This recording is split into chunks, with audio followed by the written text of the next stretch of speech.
This is week 2 Humanist Learning Paradigm, and this is another eSpot about the importance of affect and how it influences learning. So I think a lot of teachers forget, some of them don't realise, that emotion and cognition are intertwined, that they work together within the brain and enhance learning, enhance memory. They influence perception, and they play a really important role in how a teacher and how a student approaches learning and teaching in a classroom. Yep, they can't be separated. No. You cannot separate emotion and cognition. So the amygdala is responsible for emotion, and they sit in here. Is that it? Yeah, about there.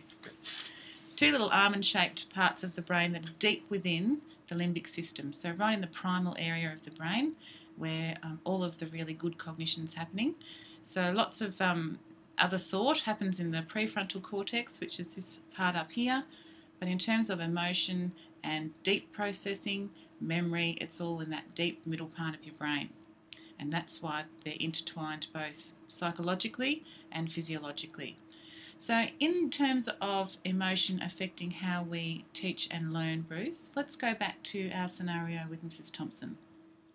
Okay, so if we reflect back on the Mrs. Thompson story, the connection between emotion and intelligence for both the teacher and the student are really important here. Mrs. Thompson's made some assumptions, and that's affected the way that she's interacted with the student. Now the students soon pick up on the tone, the red X's, the F on the paper, the continual negative feedback, or in some cases no feedback. It all has messages or codes that students pick up on. With Mrs. Thompson and the story, Mrs. Thompson is the one that I would argue is the adult, or should be acting as the adult, and should be able to control her emotions, which impact on students.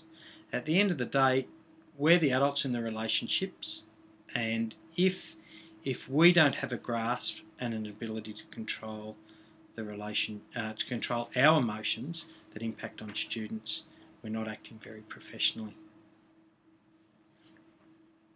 Yep. Yeah. So in terms of creating an emotionally safe classroom, there are lots of things that you can do as an educator.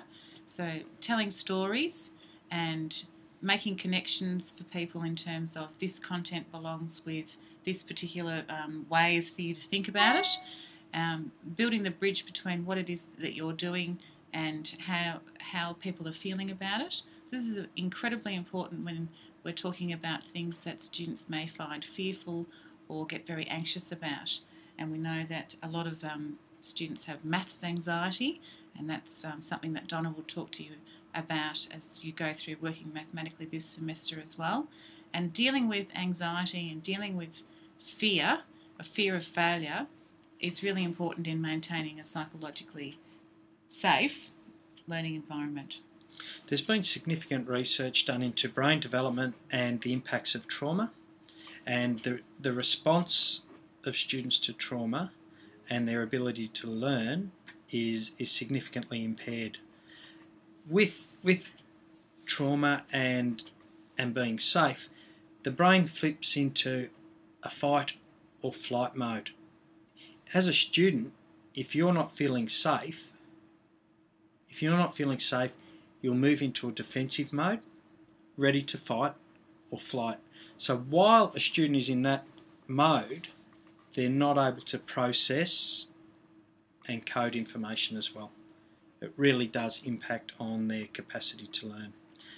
So we're really talking about levels of arousal, and what you want to have in your students is them working at slightly elevated levels of arousal so they feel challenged and motivated to learn, but they feel really safe and comfortable as well. And that's how you build an emotionally intelligent person and an emotionally and psychologically healthy classroom. Good. Okay, done.